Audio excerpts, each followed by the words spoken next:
नमस्कार दोस्तों, आपका स्वागत है आपके यूट्यूब चैनल टारगेट विद मानवी में। आज हम आपके लिए बहुत बड़ी खुशखबरी लेके आए हैं कि आपके Allahabad high court RO and computer assistant का टाइपिंग टेस्ट के एडमिट कार्ड डाउनलोड होने लगे हैं।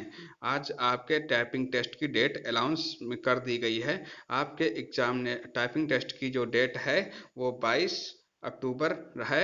22 अक्टूबर को आपका टाइपिंग डेट है और आपके एडमिट कार्ड डाउनलोड की डेट जो है आपकी 5 अक्टूबर है। कितनी है?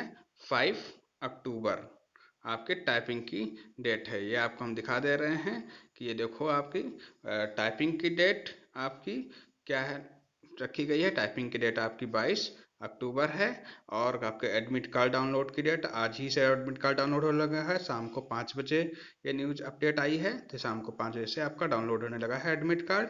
5 अक्टूबर से आपको एडमिट कार्ड डाउनलोड होने लगा है और 22 अक्टूबर से आपकी टाइपिंग डेट लगी हुई है RO review officer and computer assistant की। धन्यवाद दोस्तों, आपकी अपडेट थी। हमारे चैनल को इस तरह की अपडेट पाने के लिए हमारे चैनल को सब्सक्राइब करें, लाइक करें और साथ में कमेंट करें। धन्यवाद।